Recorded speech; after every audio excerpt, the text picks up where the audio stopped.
Dice la palabra de Dios que el alimento sólido es para los que han alcanzado madurez. El alimento sólido no es para todos. Imagina por unos segundos una iglesia donde todos sean verdaderamente transformados por Dios. Una iglesia donde se aprecie el fruto del Espíritu, un amor, un gozo, una paz, que haya sanidad, no con algunos cuantos, que todos sean sanados de manera completa como la Biblia lo enseña, una sanidad espiritual, una sanidad emocional y física. Imagina que todos tuviéramos autoridad sobre cualquier ataque espiritual del enemigo, que tengamos esta bendición de ser levantados como representantes, como embajadores con toda autoridad espiritual del reino de los cielos en esta tierra, que tengamos garantía de respuesta, que nuestras oraciones todas sean contestadas por el Señor, como Jesús lo dijo, verán el cielo abierto, que todos podamos vivir como hijos, como hijas de Dios, los que tienen a Cristo Jesús en su corazón, que todos podamos vivir bajo su gracia. Es promesa de Dios para su familia espiritual, para sus hijos. Como dice el libro de los Salmos, que en el Salmo 1, verso 3, todo lo que hagas, mira qué hermoso, todo lo que hagas prosperará.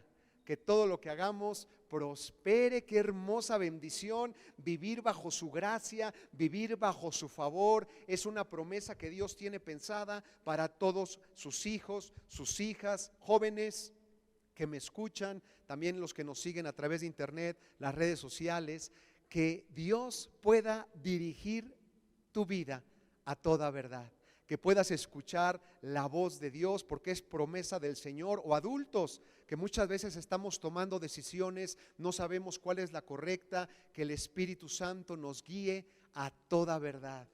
¿Te imaginas una iglesia así?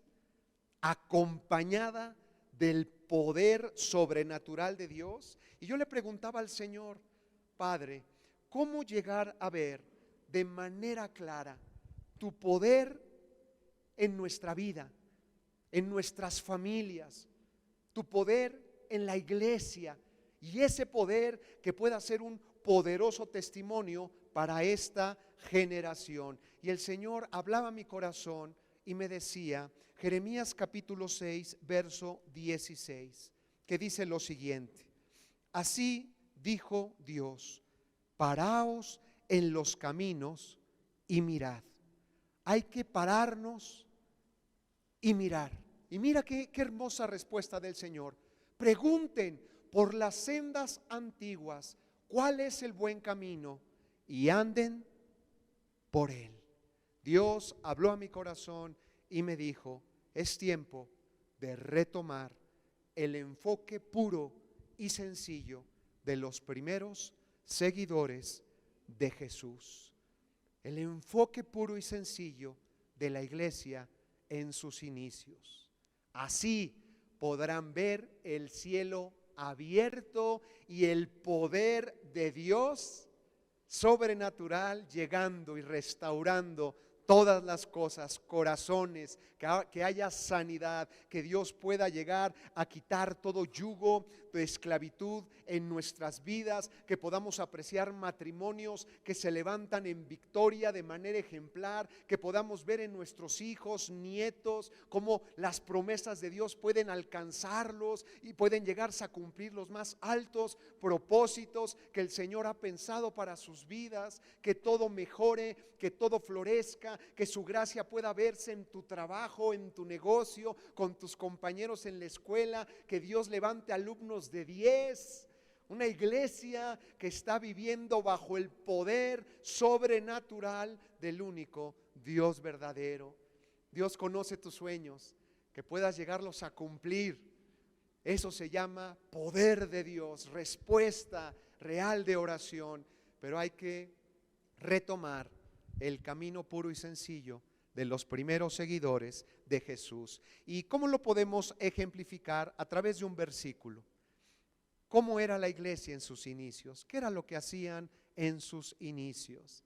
Guiados por el Señor. Vamos a ver este versículo, por favor, en Hechos capítulo 2, verso 42. Hechos capítulo 2, verso 42. Mira, para que todo mejore en tu vida. No es casualidad que estés hoy aquí, estoy seguro, y también a los que nos siguen a través de internet, las redes sociales, estoy seguro que Dios nos trajo para poder cambiar, porque Dios nos ama, para poder cambiar nuestro estilo de vida, para mejorar todas las cosas. Dios tiene respuestas para ti. Mira lo que hacían, perseveraban. Recuerda esta palabra importante, perseveraban en 4 cosas: en la doctrina de los apóstoles, en la comunión unos con otros, en el partimiento del pan, y perseveraban en las oraciones. Vamos a ir viendo uno por uno, pero quiero platicar un poquito de lo que significa esta palabra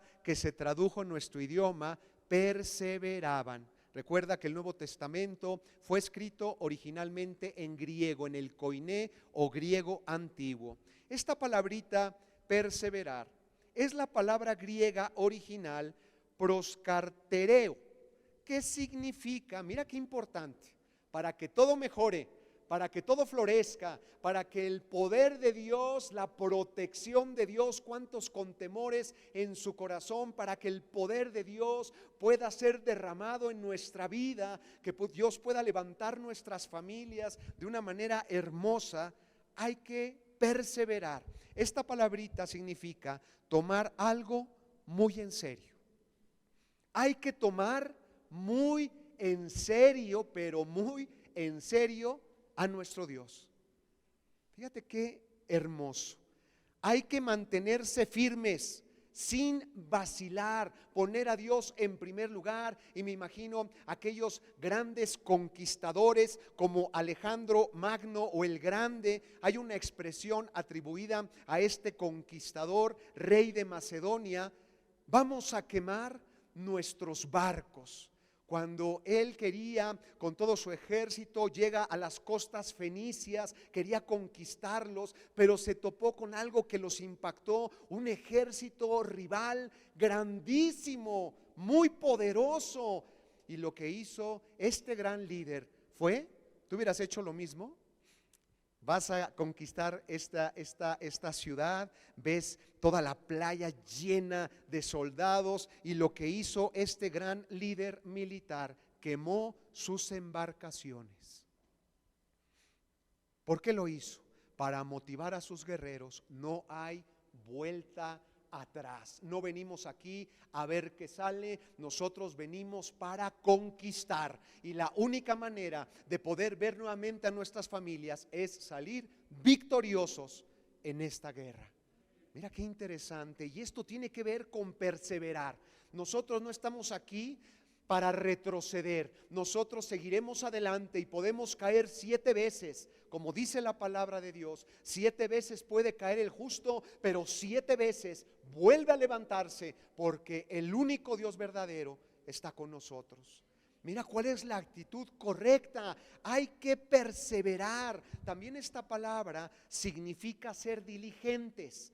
¿Qué es ser diligente?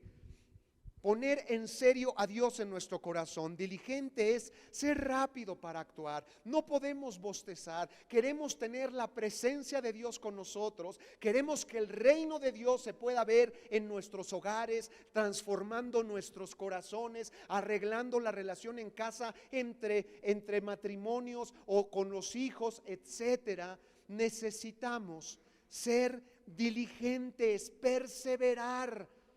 Piensa en esto: en los primeros siglos de la era cristiana, solo la sombra de los apóstoles, que la sombra de un apóstol pasara por un enfermo y el enfermo sanaba. Mira ese poder, esa majestad, esa autoridad. Personas que ofendían a Dios, que le mentían a Dios con sus palabras, caían muertos, físicamente muertos, ante los pies de los apóstoles. Era un poder sobrenatural que había en los primeros seguidores de Jesús. Pero ellos tenían muy en claro la palabra perseverar. No podemos ser indolentes en esto. Estás viendo que tu casa se está aparentemente cayendo, desmoronando tu matrimonio. No es momento de perder el tiempo, no es momento de ser descuidado. El ser diligente es ser eficiente, aplicado, hacer las cosas con excelencia, hacer las cosas con esmero. Eso es perseverar. Ellos perseveraban, número uno, en la doctrina de los apóstoles. ¿Cuál era la enseñanza principal de los apóstoles? Ellos eran buenos, muy buenos, los únicos en el mundo para enseñar una cosa. Ellos hablaban, ellos enseñaban de Jesús. Era lo único que ellos hacían. Ellos estuvieron muy cerca de Jesús. Ellos conocieron a Jesús. Por eso todo el mundo que quería conocer al Mesías, al Mashiach, al ungido, al Cristo, se acercaba con ellos, porque ellos estuvieron conviviendo muy cerca con Él. Gracias a Dios, ellos en verdad sabían quién era Jesús y lo hacían, compartían. No solamente a través de palabras, sino a través de hechos, porque cuando estás cerca de Dios y cuando la presencia de Dios está contigo, Dios manda su espíritu y tendrás una fuerza interior. El Señor le llama ríos de agua viva, esos fuertes ríos, un torrente de aguas vivas que está cerca de ese lugar. Ni siquiera puedes platicar con alguien por la fuerza del agua, pues Jesús dijo, esa calidad de fuerza estará dentro de los que crean verdaderamente en mí. Y hablaban con denuedo ante las grandes autoridades, no daban crédito como los primeros seguidores de Jesús, hablando ante las autoridades judías de aquel tiempo con un denuedo, con una fuerza, siendo personas, dice la Biblia, sin letras, del vulgo, pescadores de Galilea, con una unción, con una autoridad, con una convicción. Solo Cristo sana y salva. No hay otro nombre dado a los hombres en el cual podamos ser salvos. Él merece toda la gloria. Y hablaban de una manera poderosa a través de hechos, no palabras. Entonces, número uno, ¿en qué tenemos que perseverar? En la doctrina de los apóstoles. Tenemos que conocer cada día más y más quién es Jesús. Hay que ser expertos, familia, en los evangelios. Dios me dijo al corazón hace ya tiempo, tienen que levantarse, Roberto, como expertos en los evangelios. Tenemos, gracias a Dios, la Biblia, el Nuevo Testamento es el documento histórico, científicamente comprobado. Científicamente comprobado. El Nuevo Testamento es el documento histórico mejor atestiguado del mundo, donde nos hablan los primeros 4 libros del Nuevo Testamento de la historia más hermosa jamás escrita. Así podemos conocer quién es Jesús. Jesús dijo, esta es la vida eterna. Así podrán cambiar todas las cosas en sus vidas. Que me conozcan a mí, al único Dios verdadero. Es importante que estemos cerca, que conozcamos a Dios y a Jesucristo, a quien Él ha enviado. Entonces, familia, recuerda, para que todo mejore, para que todo florezca, hay que perseverar, hay que, como dicen los jóvenes, echarle muchas ganas a estudiar, a profundizar, a conocer quién verdaderamente es Jesús. Número 2, ellos perseveraban en la comunión unos con otros. ¿Qué es esto de la comunión unos con otros? Prácticamente, en el primer siglo de la era cristiana, se veían todos como una verdadera familia, como el Señor nos lo enseñó. La familia más importante, de acuerdo a Jesús, es la espiritual.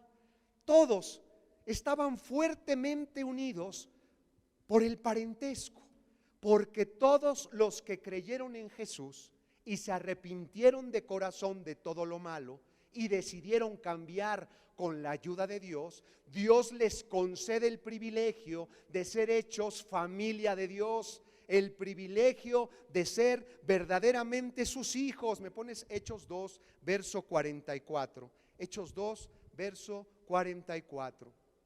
Hechos 2, verso 44, por favor.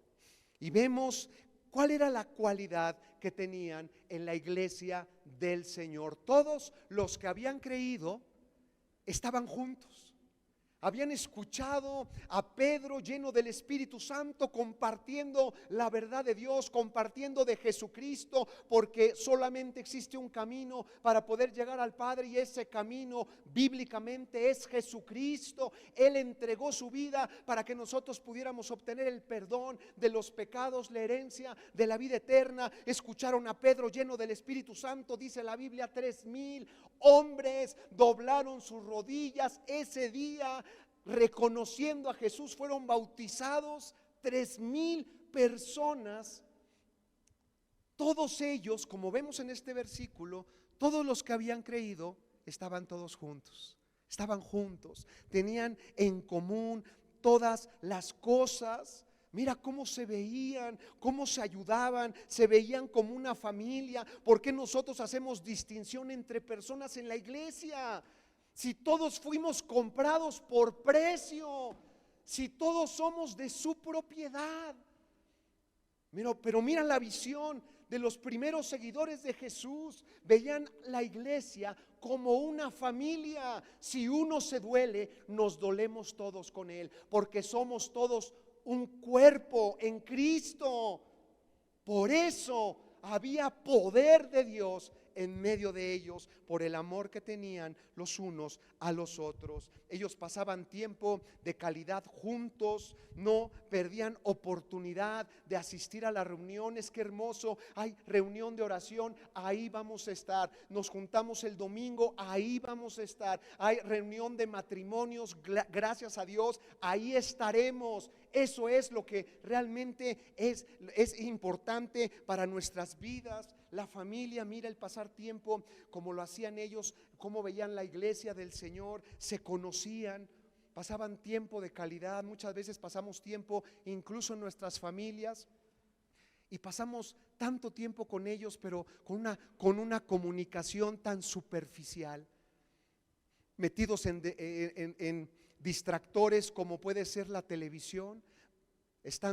Teniendo la oportunidad de poder reunirnos quizá para cenar en casa, y muchos lo primero que hacen es prender la televisión en lugar de escuchar a tu hijo, a tu hija, a tu esposa, a tu esposo, o metidos en sus dispositivos móviles. Esto no hacían en la iglesia en sus inicios. Ellos pasaban tiempo de calidad juntos, ellos se conocían verdaderamente. Qué hermoso, ¿verdad? Te pregunto 20 nombres de personas que están ahí junto a ti. ¿Te sabes siquiera los nombres? No, pues es el hermano, es la hermana, ¿no? Pero si viéramos la iglesia como familia, como ellos lo veían, vemos la iglesia como familia, ¿sabes qué? Vamos a conocernos realmente, vamos a ayudarnos, porque uno de los objetivos principales de la familia es buscar el bienestar de todos los integrantes. Todos somos importantes ante los ojos de Dios. Ellos se aceptaban, porque sí, cometemos muchos errores, todos cometemos errores, pero aún con ellos se aceptaban de corazón, se ayudaban unos a otros, se apoyaban, arreglaban sus problemas. Sí, se podían enojar, pero no se quedaban así, se acercaban, pedían perdón, vamos a solucionar las cosas. Estoy seguro que los líderes de los hogares, el papá, por ejemplo, o la mamá, si está solita en casa, como dicen por ahí, nos rompemos el lomo para que no les falte nada a nuestros hijos, a nuestras hijas, a nuestra esposa, las mujeres también, etcétera, que están solitas. Bueno, pero ¿por qué no hacemos esto también en la iglesia del Señor? Amar a los demás como el Señor nos ha mostrado. Pero me pones por favor Hechos capítulo 2, regresamos a verso 42, por favor. Hechos 2, verso 42. Perseveraban en la comunión unos con otros, veían a la iglesia como familia. Si no vemos la iglesia como nuestra familia, no podremos experimentar el poder de Dios restaurando todas las cosas en medio de nosotros. Número 3, por favor. Ellos perseveraban en el partimiento del pan. ¿Qué significa el partimiento del pan? Esta acción rápidamente se convirtió en una costumbre predominante de la iglesia cristiana en sus inicios. Algunos le llaman la cena del Señor. Los primeros seguidores de Jesús no veían la cena del Señor como un ritual, no lo veían como una celebración. Ellos comprendieron la gran enseñanza que Jesús les dio esa última noche, lo que quiso en verdad decirles que ellos hicieran. Me pones por favor Lucas capítulo 22. Vamos a leer el verso 19. Lucas 22, verso 19. Parte de lo que escucharon en esa última noche sus amigos, sus discípulos con Jesús. Mira lo que dijo Jesús. Y tomó el pan y dio gracias. ¿Quién tomó el pan? Jesús. Y lo partió y les dio diciendo: esto es mi cuerpo que por vosotros es dado. Haced esto en memoria de mí. Cristo habló de su muerte. Este pan representaba su vida. Que iba a ser partido por los demás. Cristo hablaba de su muerte y de lo que tenían que hacer todos los seguidores de Jesús. Como lo vemos en este versículo, Dios dijo: hagan esto en memoria de mí.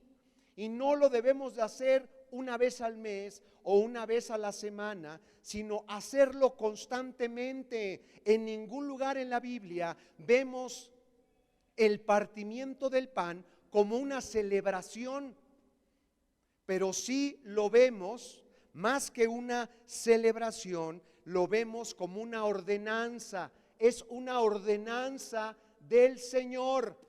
Este pan representa mi cuerpo.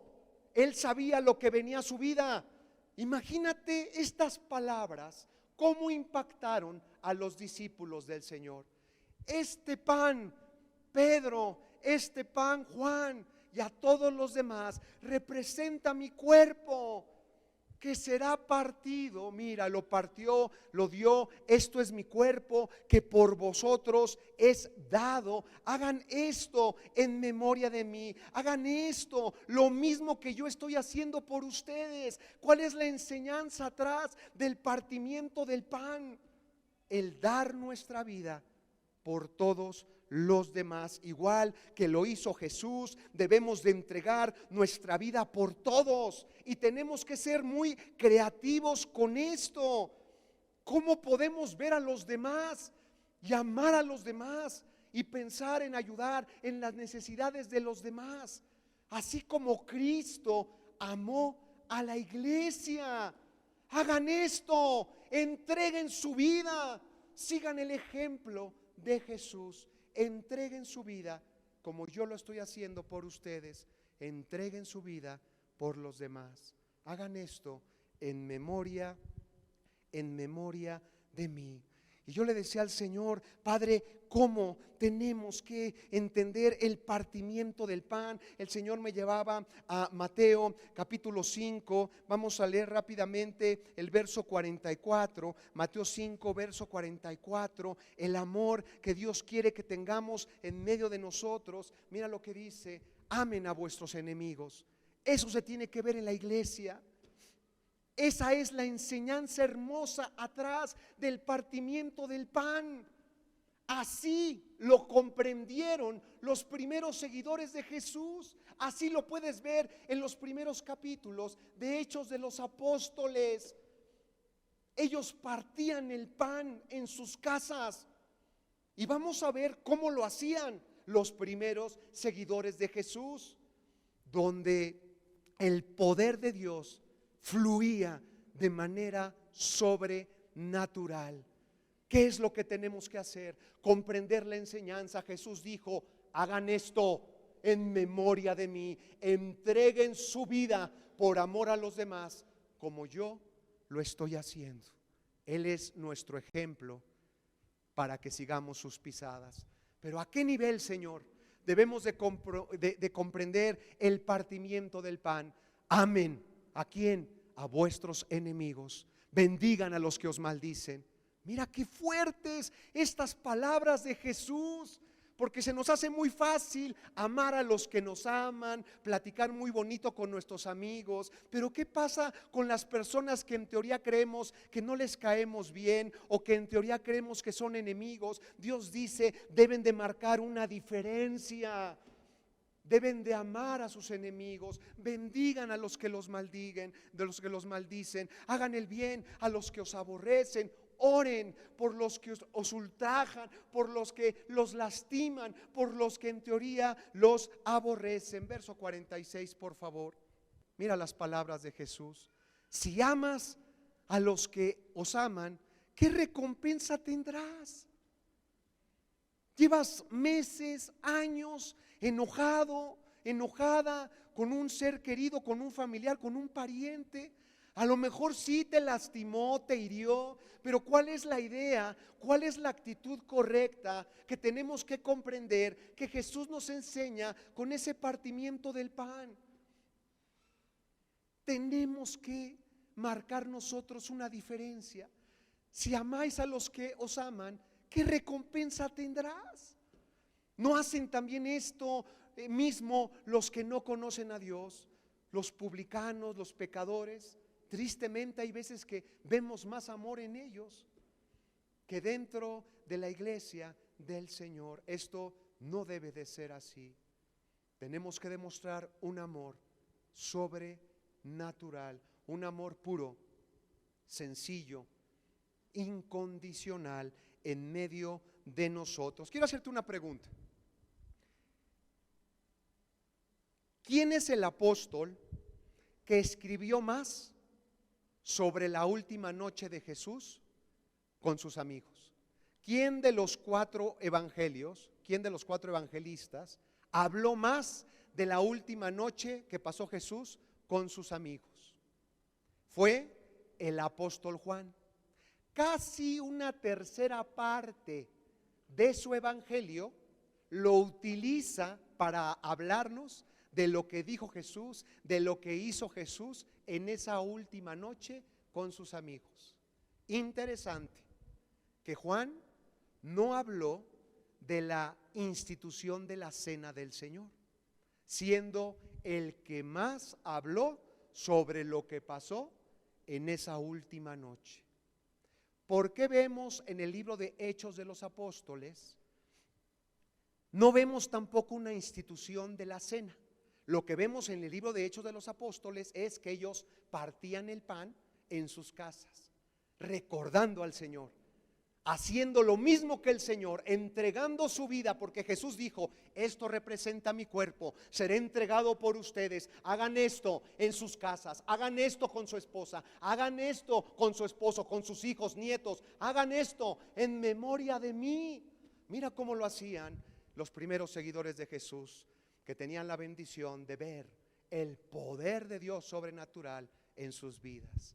En Hechos, por favor, buscamos el libro de Hechos, capítulo 2, verso 46. Hechos capítulo 2, verso 46. Mira, ellos perseveraban unánimes cada día en el templo, no perdían oportunidad, cada reunión ahí estaban, pero también partían el pan en las casas. Mira cómo lo hacían los primeros seguidores de Jesús. Abrían las puertas de sus casas. Vamos a ver por todos los demás. así como Jesús nos lo enseñó. El que te quita tu ropa, pues regálale también tu chamarra, ¿no? Como dijo Jesús. Si alguien te quita la túnica, regálale también tu capa.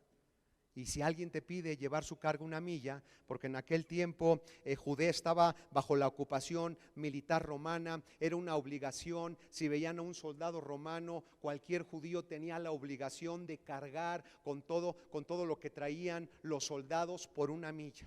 Y ellos se sentían abusados, esto no era posible, cómo nos marginaban de esta manera. Pero Jesús nos enseña: si alguien te pide llevar su carga una milla, ve con él 2.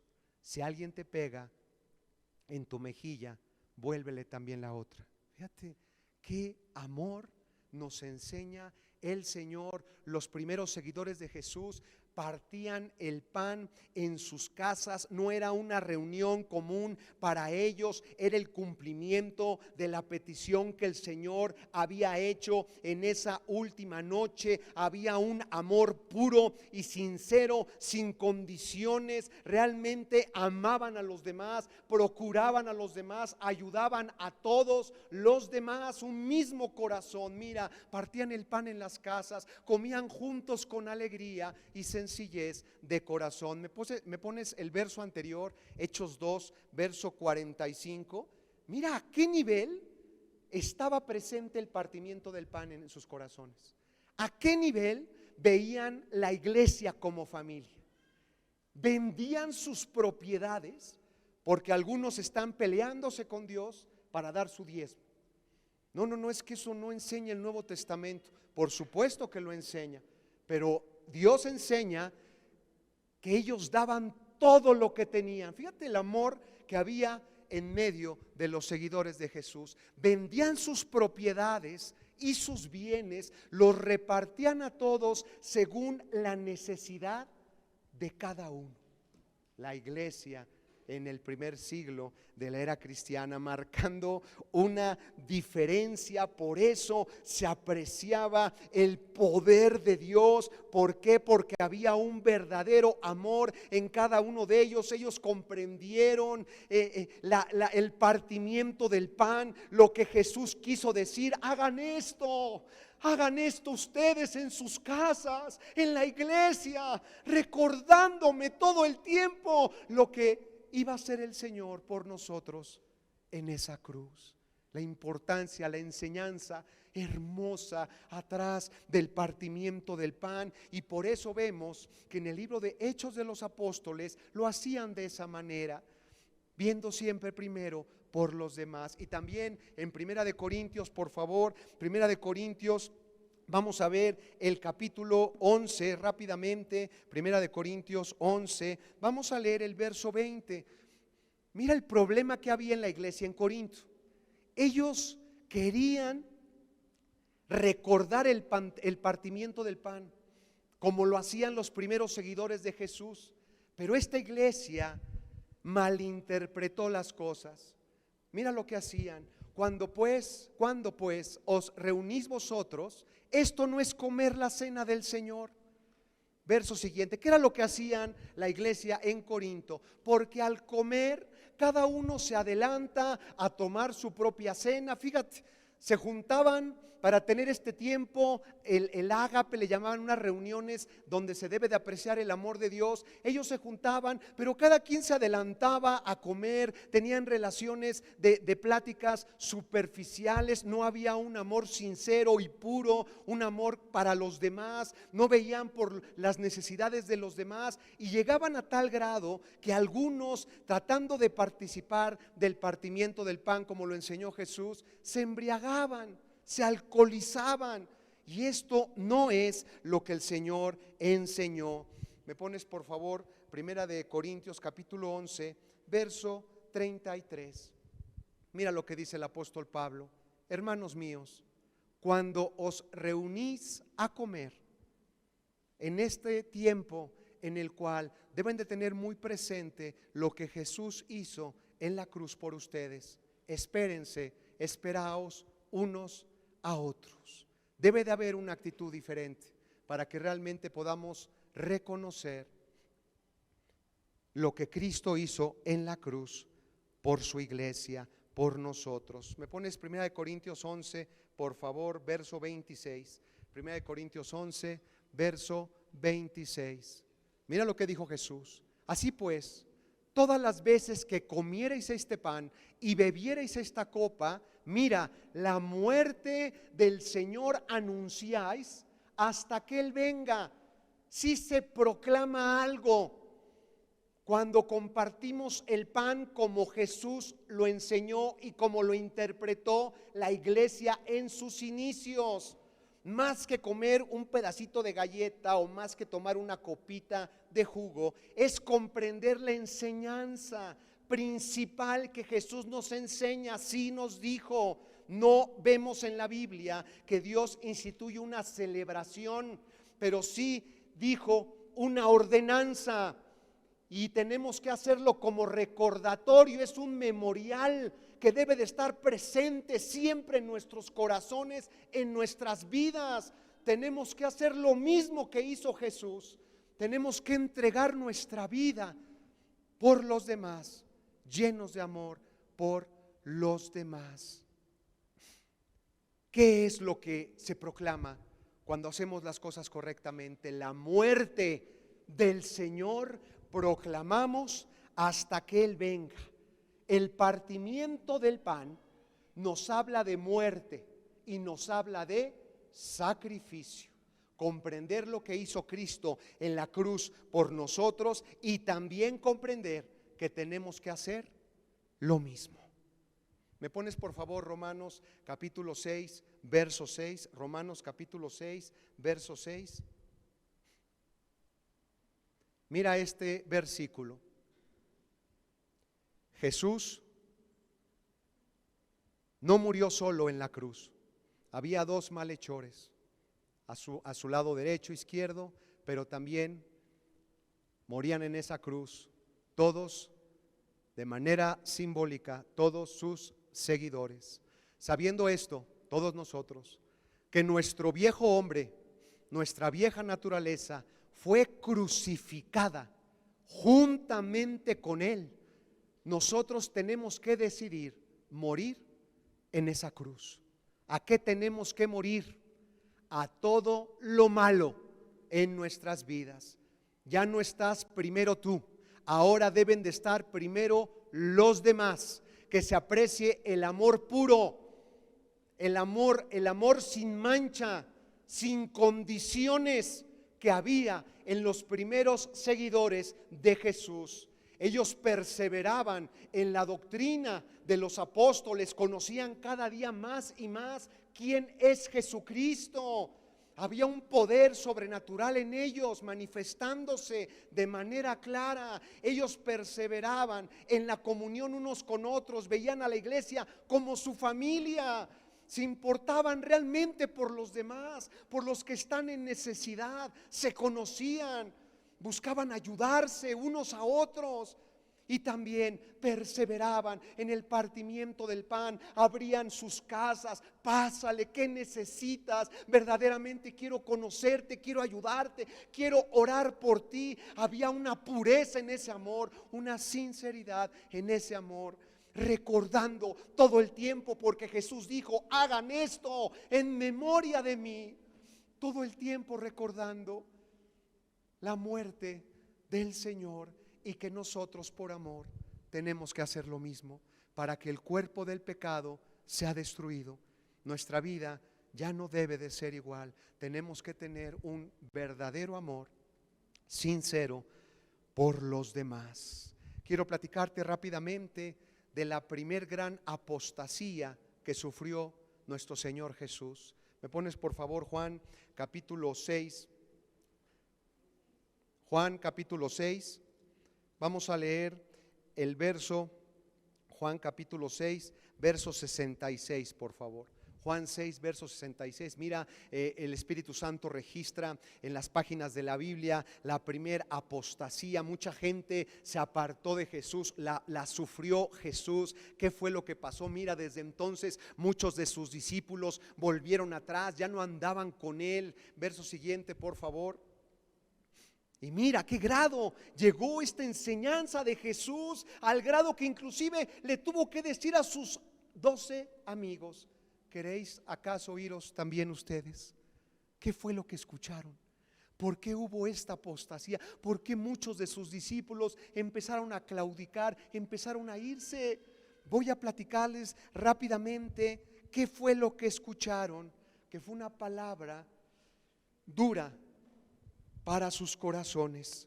Dicen versos anteriores lo que ellos escucharon. Mira, Jesús dijo: yo soy el pan vivo que descendió del cielo. Si alguno comiere de este pan, vivirá para siempre. Y el pan que yo daré es mi carne, la cual yo daré por la vida del mundo. Su carne por la vida del mundo. Entonces los judíos contendían entre sí diciendo: ¿cómo puede este darnos a comer su carne? Jesús les dijo: de cierto os digo, si no coméis la carne del Hijo del Hombre y bebéis su sangre, no tendrás vida. No tenéis vida en vosotros. El que come mi carne y bebe mi sangre tiene vida eterna, y yo le resucitaré en el día postrero. Cuando Jesús dijo estas palabras, muchos dijeron: esta es una palabra dura.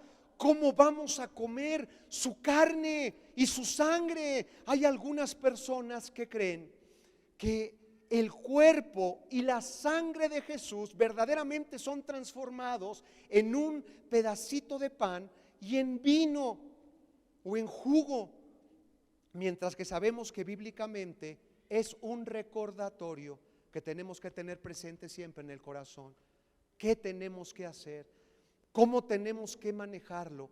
Como Jesús lo enseñó, como los primeros seguidores de Jesús lo hicieron, amando a los demás como Cristo amó a su iglesia. Se entregó a sí mismo por ella para santificarla. Porque tuvieron este problema los seguidores de Jesús, pero luego Jesús enseña, me pones por favor Juan 6 verso 63, porque Dios no hablaba de canibalismo, no hablaba de comer su carne y su sangre. Y mira cómo lo enseña el Señor. Porque tenían problema, tenían duda: ¿cómo vamos a comer su carne y su sangre para tener vida en su nombre? Y Jesús nos enseña, mira qué sencillo de comprender: el Espíritu es el que da vida, la carne para nada aprovecha. Las palabras que yo os he hablado son espirituales, son espíritu, son vida. Más que comer una galletita, hay que comprender, como lo hicieron los primeros seguidores de Jesús. Ellos comprendieron las palabras de Jesús. Hagan esto. Mira, ¿sabes cómo los primeros seguidores de Jesús reconocían que Él era, que era su maestro resucitado? Tú puedes ver en el Evangelio de Lucas, en el último capítulo, una historia hermosa. Dos de sus discípulos, había muerto Jesús, había resucitado, pero no se había aparecido a los demás. Ellos iban camino a una aldeíta llamada Emaús. Jesús se les presenta ya glorificado en el camino, va compartiéndoles. Imagínate esta gracia de Dios, qué hermoso que podamos escuchar del mismo Señor desde Génesis, los libros históricos, proféticos. Él iba compartiendo durante todo el camino. Todos los libros hablan de mí, pero ellos no lo reconocían. ¿Saben qué fue lo que hizo que reconocieran a Jesús? En ese camino ellos le piden que pasara la noche con ellos, llegan a su casa. En un momento reconocieron que era Jesús. ¿Sabes cuándo fue? ¿Cuándo reconocieron estos dos discípulos que era Jesús con ellos glorificado? Cuando partieron el pan. Mira qué hermoso. Me pones Lucas 24 verso 30. Cuando Jesús partió el pan, porque Jesús lo hacía como ningún otro. Por eso para los discípulos el partir el pan, lo que fue ver a Jesús diciendo esto, lo que hizo en la cruz por ellos. Mira, y aconteció que estando sentado con ellos a la mesa, tomó el pan con estos dos discípulos camino de Emaús. Ya llegaron a la casa, lo bendijo, lo partió y les dio a comer. Verso siguiente. Entonces les fueron abiertos los ojos y le reconocieron, mas él desapareció de su vista. ¿Cómo pudieron reconocer a Jesús? Vibraba su corazón, dice la historia, cuando escuchaban a Cristo mismo compartir el mensaje, compartir la palabra. Dice, pues no vibraba tu corazón cuando lo escuchábamos, pero lo que hizo que pudieran ver que era Jesús verdaderamente fue como partía el pan. ¿Sabes cómo lo hacía Jesús? Cuando ellos partían el pan en las casas, tomaban una parte de ese pan y repartían lo demás. Tomaban una parte que se quedaba para ellos y así seguían con los demás. Pero Jesús no lo hacía de esa manera. Jesús bendecía el pan, lo partía y lo entregaba completamente por todos.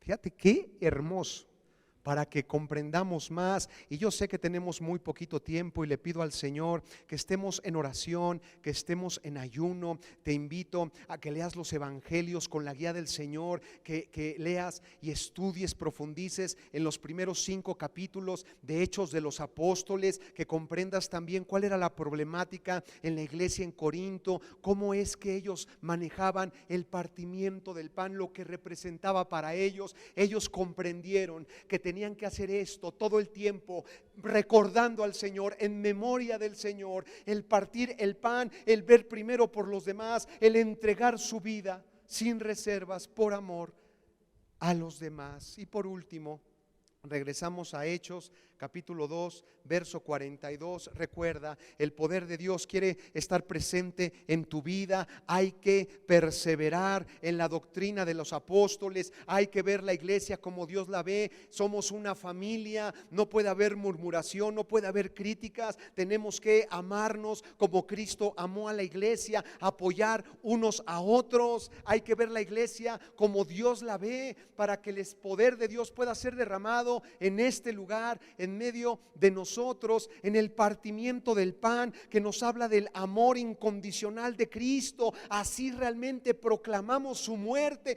proclamamos su resurrección, pero tenemos que entender la enseñanza, la hermosa enseñanza atrás, que nos llevará a tener de verdad un amor sobrenatural con los demás. Y también hay que perseverar en las oraciones.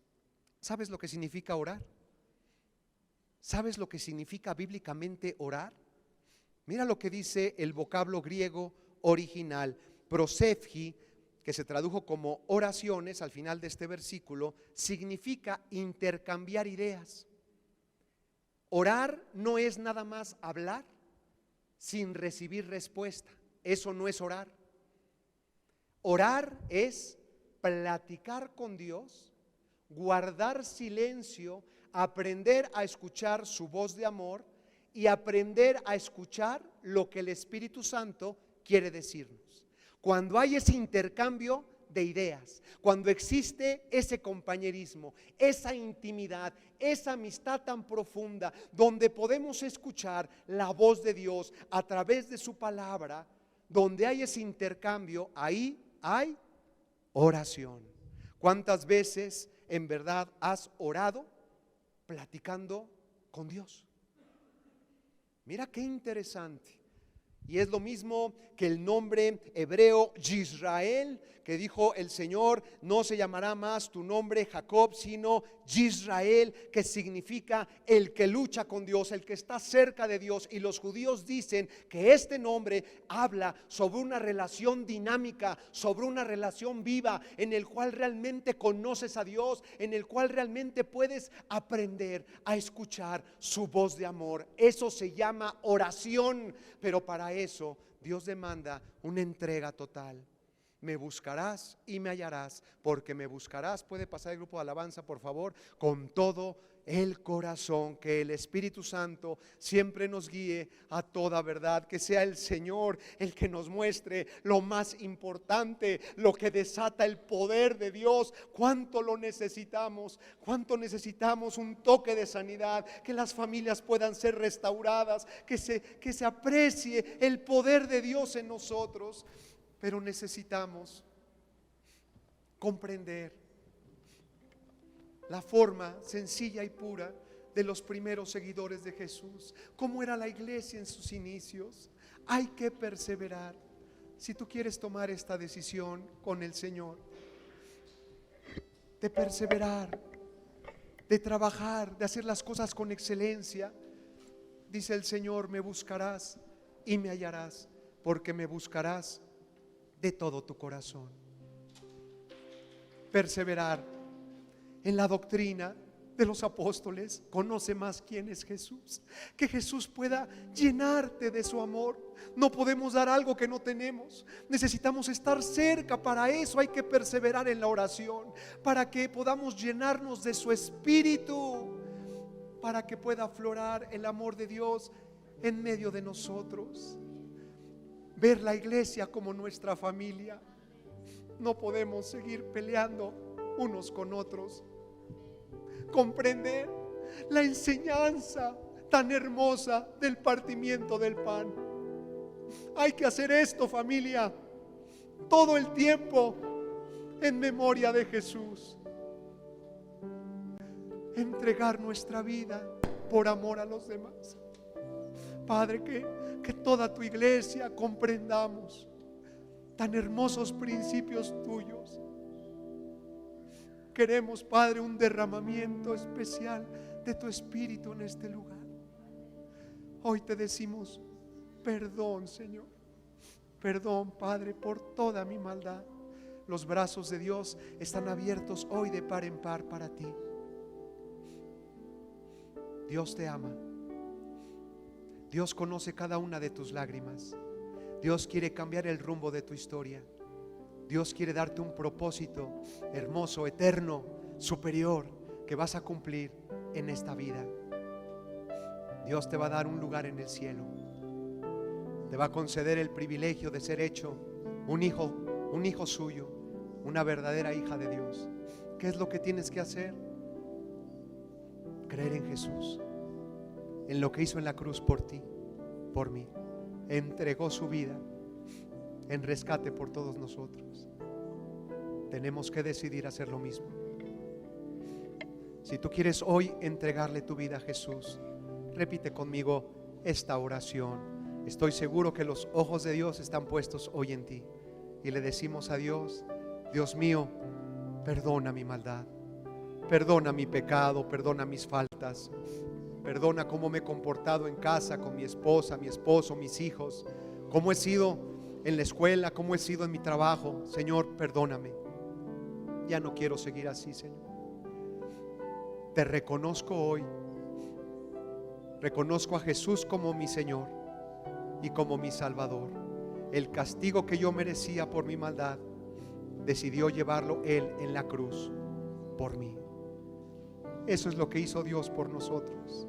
Entregó su vida, porque de tal manera Dios te ama que entregó la vida de su único Hijo en esa cruz, en nuestro lugar, para que todo aquel que en Él crea, para que todo aquel que en Él que se arrepienta, no se pierda, tenga la vida eterna. Señor, derrama en este lugar como ríos de agua viva. Queremos hacer tu voluntad. Hemos preguntado por esas sendas antiguas, Señor. Queremos caminar en ellas, hacer las cosas, Padre, como tú las enseñaste. Que haya un verdadero amor en este lugar, en medio de nosotros. Que así sea, Padre, que tu amor se pueda apreciar en nuestros hogares, con nuestra esposa, las mujeres con su esposo, con nuestros hijos, nietos, etcétera. Señor, sé que así será.